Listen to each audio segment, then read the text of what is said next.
Hello and welcome to a very special edition of Your Manchester with me, Miss Belinda Scaddle. and me, Mr. Mark Llewellyn. And this special episode is dedicated to just one person. I'm going to say international superstar. Have a look at this. He's Australia's favourite doctor. And as the team's unofficial medical advisor, I have to agree. And after 30 years on Ramsey Street, Dr. Karl Kennedy has seen it all, including tornadoes, storms, hot air balloon crashes, explosions, more than one extramarital affair, and enough trauma to burst the seams of your average suburban cul-de-sac. How in heaven's name could you possibly think that? However, a huge turning point in actor Alan Fletcher's career came when the show was axed and Fletch turned his hands towards his other passion, music. If I was planning a romantic interlude with my ex-wife, I might choose somewhere with fewer spectators. But being axed is something the show's bounced back from before. Originally cancelled after just months on air back in 1985 before a rival network picked it up after seeing its potential. And what induced you to change your mind? It launched the careers of Kylie Minogue, Guy Pearce and Margot Robbie and won the hearts of fans around the globe.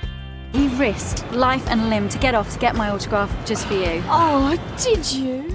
Well, thank you for your attention and have a wonderful night. So joining us now is the one, the only Mr. Alan Fletcher. How the heck are you? Oh, Should we say, g'day, mate? G'day, mate. There you go. Hey. That's what you need. I'll turn you into Aussies and during the length of this I program. think it's been very good, Australia. I think it's been very good. Have you ever been? No, well, I did get an audition once for Neighbours, but the other dog got it. It was Bouncer. And to be fair, he acted you off the screen. Yes. I have been to Australia, all round Australia, and I've been to Perth, which is where you My grew up, hometown. isn't it? Yes, I have from Perth. I've Beautiful seen town. the Swan River and the black swans, and Bless. Yeah, it's a wonderful town. yeah, it really is. So what was life like for you growing up then? When did you know you wanted to act and pretend? We're very early, Belinda. I was in primary school, so year 12, year 7, I should say, and we did a play. It was actually a play called Little Gypsy Gay. I played the gypsy chief or whatever.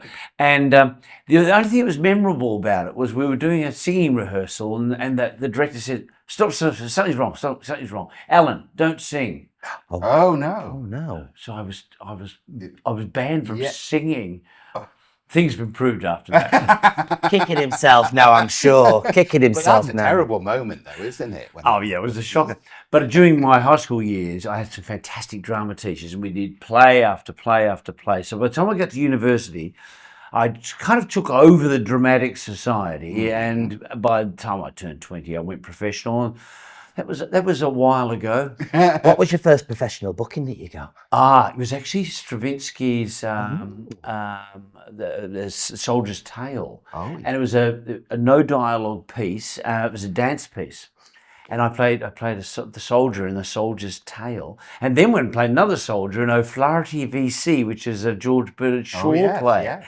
But I did play after play after play in Perth professionally. I did 21 plays back to back before I moved away to the East Coast, where most people ended up. And what was it for you when you started entering into the entertainment world and acting? What was it that you liked about it? Well, I think it's just that I'm not a born show-off or anything like that, but I like the fact that it gave me the opportunity to explore different characters. I mean, in a way, it's so liberating to not be yourself, to go and explore different characterizations. So I think that's the thing, isn't it? The entertainment industry is full of people who actually are quite shy and a little bit introverted, but you can get a costume on, you can get the script and escape. Exactly. And also you can explore personalities and behaviour that you wouldn't actually desire to have yourself. Yeah, it's fantastic. So, sorry. Go on, no, after you. No, I only took an intake of breath. I know. It's all right, don't worry. I'm always keen when you stop breathing. But you did do some musicals and things, didn't you? Yes, I did. My first musical was actually No No Nanette. Yes. Gorgeous show, beautiful 1920s musical. I remember I was sitting with my great aunt who passed at 101 or whatever. She, I was sitting there, she said, "What are you doing now, dear?" She was bedridden at the time. She said, "What are you doing now?" I said, "I'm doing No No Nanette." She said, "Oh, I went to the premiere of that in London in 1927. Wow. Fantastic. Yeah. Isn't it? So she was very worldly, and that was a beautiful piece. We did some other comic things. There's a delightful spoof on an Agatha Christie play that they turned into a musical. It's called Something's Afoot. Right. If you ever come across it, I doubt I you have will. not, No. no. But there are lots of musicals over my time, Mame and so forth. And lots of other singing too, concerts and swing concerts and things like that. Yeah. And then, of course, you stumble across this little place called Ramsey Street. Yes. How did that come about? Well, I had already. I did 3 weeks in Hey, you were 1987 Greg playing a somebody, weren't you? mechanic. Yes. Yeah, Greg Cooper. Yeah. So I knew of Neighbours. For me, it was just a local TV show that seemed to be doing okay. Yeah. I had no concept it was huge in the UK. I did my 3 weeks. They said, would you like to come back next year and do a year? I said, well, no, I'm doing Melbourne Theatre Company, Shakespeare, blah, blah, blah. So I wasn't interested. Mercifully, I mean, I think if I'd done it, things could have been different in my life, of course, but mercifully I didn't, because then I went and did a 3-year show for Grundy Television, who made Neighbours. Yes. Very high quality drama called Embassy. And from there, I auditioned for Neighbours. So, Yeah, because you mentioned Grundy there, and obviously Reg Grundy worked here, Crossroads being probably the most famous thing that he did here. But he also was responsible for all kinds of things, from what we call blankety blank here and so on. Huge. And I think you do other shows within the for the Grundy organisation? Yes, I did way back. I did Young Doctors was one of their shows. I loved me Young Doctors. I loved Young Doctors. Yeah. So they had a great stable, but certainly the game shows were his kind of like the big thing for Reg. But his dramas were remarkable, and certainly Neighbours, of course, became the standout drama in Australian history. Yeah. So how did they sell Dr. Karl Kennedy to you? How did they sum it up to you when you first went into it? They didn't really have to, because I found out that Jackie Woodburn was playing Susan Kennedy. That was the selling point. Because haven't you played brother and sister in was it Cop Shop? Cop Shop, yes, way back. Jackie and I have been mates for 45 years now. I love working with her. She likes working with me. We think the same way. We coach each other. So bless, I mean, you couldn't ask for a better partner. Plus, I had these 3 exciting young actors to work with. It was just a great role. Bear in mind, it was a 1-year contract. Oh, Right. So I thought, a job for 1 year, love that. Yeah. My daughter was about to be born. I thought, this will help pay for the hospital bills, Yeah, absolutely. And of course, you've got no concept of what's going to happen in the future. I've had 31 1-year contracts on Neighbours. is that how long you get each time? Yeah. A year at a time? Well, I mean, that's general for soap, isn't it? People is. assume. I mean, like people will ask actors, "How long do you want to stay?" Because it's not up to you, isn't it? No. So that relationship that you already had with Jackie, I mean, that came through the screen, didn't it? I mean, I think so. There was something. The chemistry was there. I think so. We have a thing where we're very relaxed with each other, so we're able to. Sometimes we'll be doing a scene, and the director's very busy doing lots of other things, and Jackie and I will look at each other and go, something's not working here.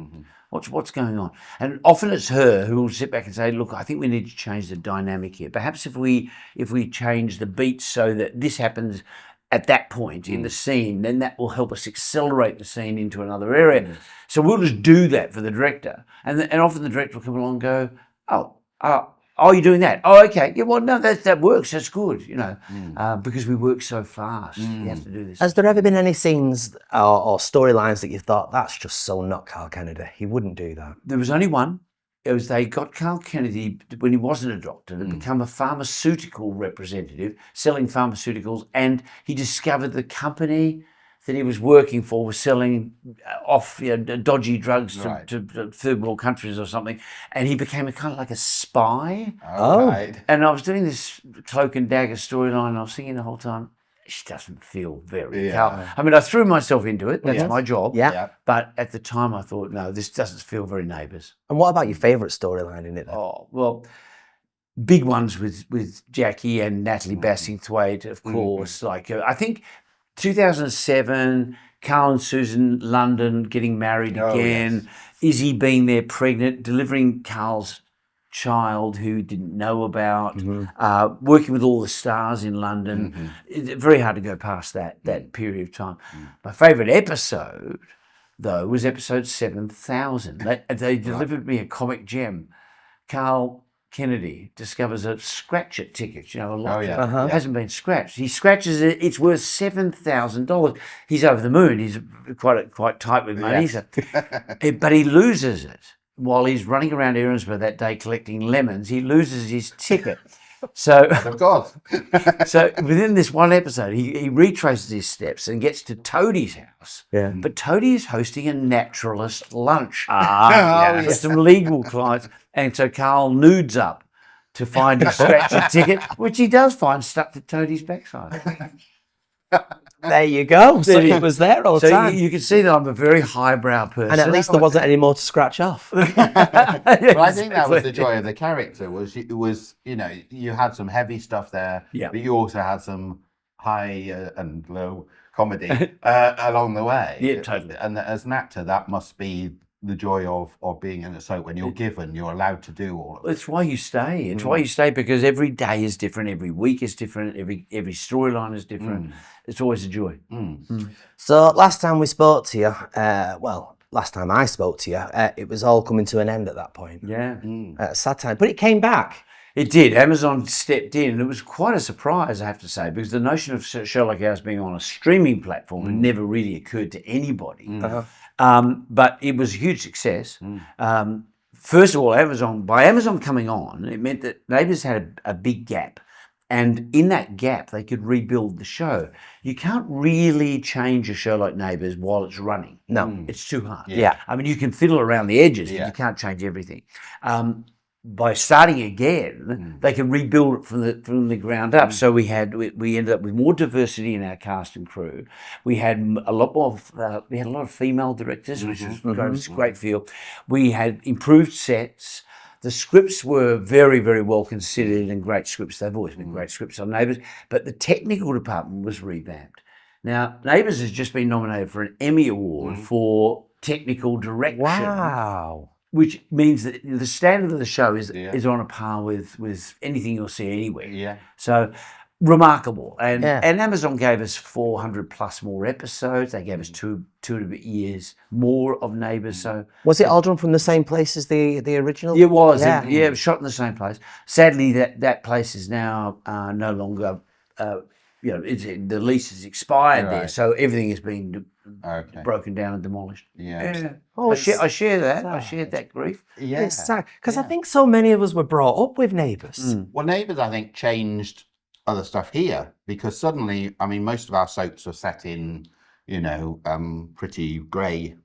Yeah, chimneys Yeah. and cobbled And streets. suddenly onto our screens burst sunshine and round the pool and all that kind of stuff. Yeah. And I think we got El Dorado and other things that kind of piggyback. But also, it was so huge here. I know you came over to do Panto, and we suddenly had an influx of Neighbours cast doing other things Totally on our screens. Was that kind of exciting or, very exciting. daunting? Well, in 1999, I did Panto and Llandudno, and I had no idea really that Neighbours was as big as it was here. I'd been on the show for 5 years, but I wasn't big in social media. It wasn't like that back then. So I had no idea. So I turned up in a little sleepy North Wales seaside village in the middle of winter, and people were going nuts. I went, what's this all about? Then of course I went into Sheffield and some bigger places and really got a sense of what was going on. It took off for me in a big way when I moved into rock and roll in 2005 and came over with my band Waiting Room and started playing the unis and the walkabout bars. And we had massive crowds and a huge lot of attention. So the question that I'm sort of edging around is, should it have stopped when you had the farewell the first time? Well, I'm so glad it didn't, because of the reboot and what Amazon brought to the show and what we were able to bring to the show with the rebuild. Neighbours now, I think, is like a template for how Neighbours should be. So if anyone ever turned around and said, "Oh, we're going to do a show like Neighbours or whatever," you can sit back and say, "Do it like that." do it like that. For me, culturally, it was perfect at the end.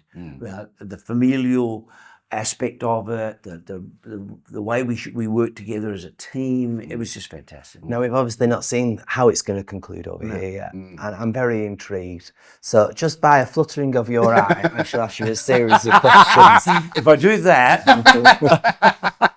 So, first of all, I think it's going to focus on Ramsey Street.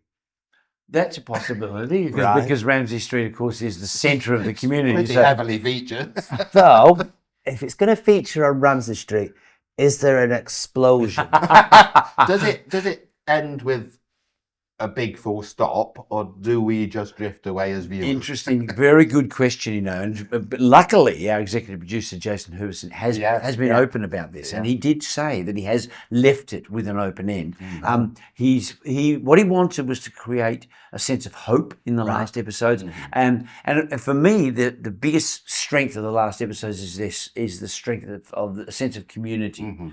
Which is the message Neighbours has had for 40 years. Listen to the theme song. Yeah, well, exactly. Know your neighbours. Neighbours can become best friends. And even though you might not always agree with your neighbours and all sorts of shenanigans might go on, ultimately they are your backstop. Yeah. Okay, so you're not going to give anything away. No, I'm not.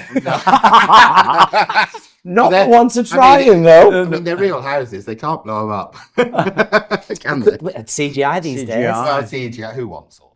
Yeah. What real stuff? I'm going to go out there and say a redevelopment is afoot somewhere. That's what I'm going to put my I think feelers you're out. Manchester by the Lassiter's organisation. And there's a spin-off. Well, fair enough. And there is a spin-off because through the success of your wonderful character in Neighbours, people now are listening to your gorgeous, gorgeous music. I mean, you've got some corkers of songs on. Thank you for that. Yeah, singing songwriting has been a part of my life for all my life, but it's just because of Neighbours I haven't really had a chance to do as much with it as I wanted to. I'm now touring my third tour of the UK and the most extensive I've ever done. And it's beautiful because people are coming back time and time again. They're singing my songs back to me. And I don't shy away from Neighbours in the gigs as well. So I've got one song for Susan Kennedy. I talk about Neighbours in the show. I banter with people about Neighbours.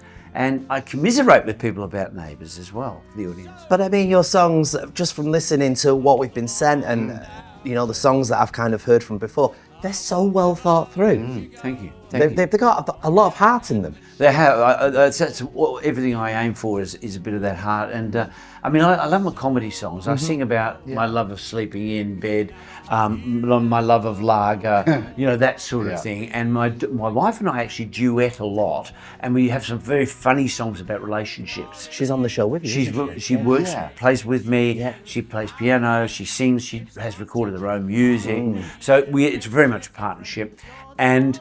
The audiences love that too, by the way. Sometimes say to me, why isn't Jennifer touring? You should be her support. Oh.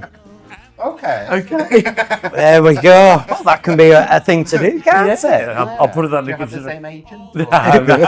I'm her agent. You know what you're doing.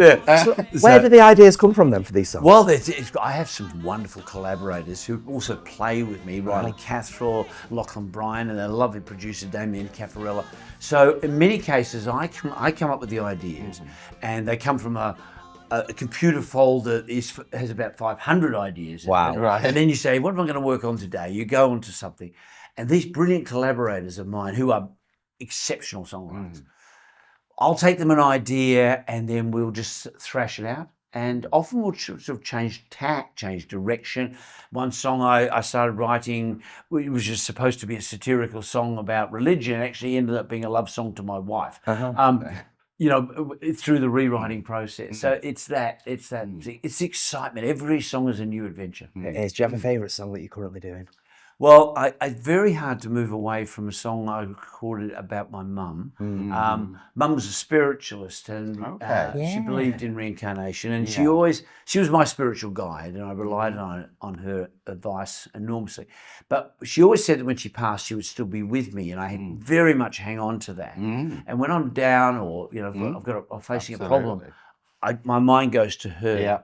The song itself is actually a little shout out to us, basically saying, "Are you there? Can you just send me some indication you're there? Do you believe in that stuff yourself then? Well, I do believe. This is what I actually believe is interestingly, my great aunt was a spiritualist. My grandmother was a spiritualist. My mother was a spiritualist, but not on the same side of the family. Right. And my great aunt said my grandmother was always looking out for me. Right. Now, as a young man, and I didn't actually necessarily believe that in the spiritual world more than just thinking, well, if she was, things are going pretty well. So maybe she is. And maybe I can feel confident that she is. So I just charged at everything.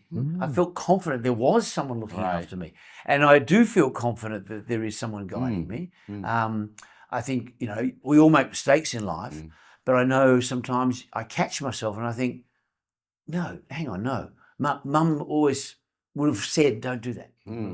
It's kind of it's not so much a spiritual thing as it's more of a sense of she will always be with me. Yeah. Guiding you. Yeah, it's like a superpower, isn't it? It You is. just have that with you, yeah.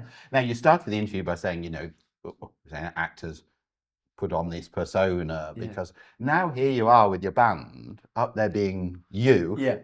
Is that you? Or is it as like persona of you? It's very much me, but it's kind of like me, but that part of my brain that loves to be playful. I mean, there are plenty of times where I can be very thoughtful and quiet, but this is my playful side. So the second I get in front of an audience, I always say, "G'day, how you go?"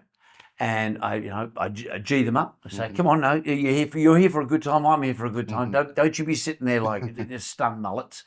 And off we go, and we jump into some big songs. Right. And before we know it, they're with me, and I take them on this lovely 2-hour ride, and I always make sure I say hello to everyone as well. Right. It's really important. Yes. Really important. Yeah. And I kind of get to know everybody. Social media is quite extraordinary now. I mean, I don't always know people's faces, but I know who they are. Yes. And I know that oh, hi, how are you? How's your mum, by the way? Because, Which is lovely. It's brilliant. It's brilliant. It's like being in a community. Yeah. Are you more recognised here than in Australia? Or? I would say so, although these days I'm not recognised very much at all. And I think it's probably the beard and the fact that I've just got older and, and people don't expect to see you in the street. No. Sometimes you'll be walking down the street and then you'll hear someone's walked past you, go, "What's that?" Yeah. Now you're up north at the moment, bringing your extra part of this show in the North, Birmingham and all around the good areas, as I call it. Not the South, the good areas. Thank you very much. You're from Yorkshire, right? Wigan. There you go. Yeah, she's from Wigan. Oh, that's interesting. I'm going to be staying on your turf very soon. Really? Oh, really? This next leg of my tour starts 8th of September. It's primarily focused on the north, Midlands upwards. Yeah. So yes, Birmingham, Birmingham, and then we're going up to Lincoln. Of course, we'll be here in Manchester. Love Manchester. 12th. That's on the 12th.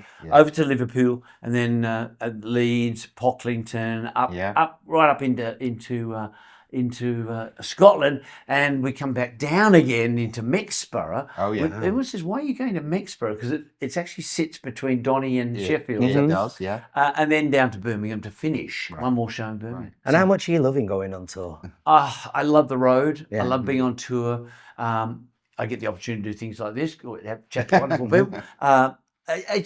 There's something about the UK that I've always had an affinity with.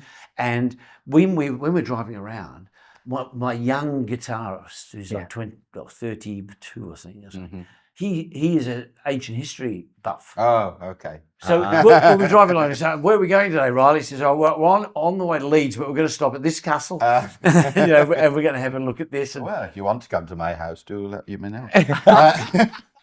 I'll bring him over.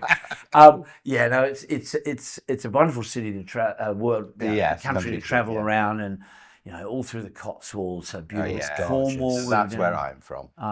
You're from Bristol. Well, that is down. That's my proper voice. Like. Don't dress it up. You just think you speak like this in real life. That's very well. When I went to drama school, they said you'll never work if you talk like that. So I couldn't, and that's it. And look at me now. Whereas I've my career is in a skip. Yes. So listen, a question that I've been dying to ask is, now Neighbours finish, you've got your tour, eventually the tour will come to a stop. What is something that you want to do that perhaps you've not managed to dip your feet into as yet? Oh, that's a really interesting question. I think I haven't had the opportunity to make movies beyond a couple of some shorts, little short films. And I think I'd love to be able to turn my hand to actually learning how to properly start crafting movies. I'm late to the game, so as to speak, but you can never be too late to any game. Never too late to paint on a canvas, as they say. Totally. But the main thing I really want to focus on is mastering my guitar, because I play rudimentarily. I'm surrounded by great guitarists, and I want to improve that. Because, to be honest, I probably can see myself at sort of 85 years old, sitting on a stool in a bar in Manchester, and someone goes, "Did he used to be on the telly?" Obviously, Mr. Bojangles. Oh, amazing. Listen, you've stayed so grounded. On the few times that I've met you now, you seem not fazed by the fact that you were in one of Australia's and the world's biggest soaps. No, I'm not fazed, but only because I'm overwhelmed with gratitude rather than entitlement. For this to happen to any actor, I mean, I've got plenty of pals, and you know plenty of actors, both of you, who struggle, even though they appear to have really good roles every now and again. They struggle because the gaps in their work are so large. So I'm just overwhelmed with gratitude that I've had this opportunity, and it's led to so many things, but also just the gratitude that people have supported me. You know, the fans have supported me and the show. I think what's brilliant, you've been given these cards and you've really gone for it, haven't you? You've enjoyed it. Yeah, I have. I've loved it. You know, and on a simple level, my daughter was born in the first year of Neighbours. My son was born in like the third year of Neighbours. And because of Neighbours, I was able to stay at home and spend an enormous amount of time with them. So, as a result, our family unit is exceptionally close. I'm actually shooting across to Rome in a few days just to catch up with my son who's travelling, and I'm very close to my daughter as well. So I think for a lot of actors, they have to become nomads, and they travel the world a lot. And you know, I wouldn't have enjoyed that, I don't think. Well, it's been fantastic to chat to you. Oh, are we done? I can't believe it. Oh no. Well, that's always good when it feels as though. No, it's been lovely. It has. It's been lovely to have you come into the studio. Thank you so much indeed. My pleasure. And we wish you all the luck in the world. Thank you. Not that you need it. With the tour. Thank you. And also these big movies. Yes. You know, we might get a walk on. I'd be happy with that. I was going to write my first script based on the two of you being in it. Yes, that'd be it, wouldn't it? That wouldn't sell. Thank you so much for your time today. Thank you very Fletcher, much, thank Alan. you. Huge pleasure. Thank you. Well, that brings us to the end of this very special episode, It does doesn't indeed, it? doesn't it? Yes, indeed. So it's Pride Week here in Manchester. We are this Friday, Saturday rather. No, Saturday. This Saturday, we are going to be on the Whitworth Street. We're going to be stood in Whitworth Street Yes. for hours. For hours. Commentating on the parade. So if you're coming down to the parade or you're in the parade, do come and say hello to us. We'll be there with our microphone. And then on Sunday... You're Manchester live on the Alan Turing stage from 1540 to 1840. Why those I don't know. I don't know. Anyway. But we're there and we've got lots of guests. We've got a full live show with music and songs on your singing. And of course, the one and only Russell T Davies. Russell T The Davies. creator of Doctor Who, Queer as Folk, and all them wonderful is shows our that you know. special guest. And Sue Devaney from Coronation Street is going to be on the big screen. She can't actually be with us. She's filming, but she's on the big screen. Yeah. And there's a surprise special guest. There is indeed. No more hints about that, though. All being filmed. Did you? Yes. All being filmed. And so over the next few weeks, we'll have 2 special episodes looking at those events. So, Indeed. yeah. But for this week, thanks for watching this week's episode of Your Manchester!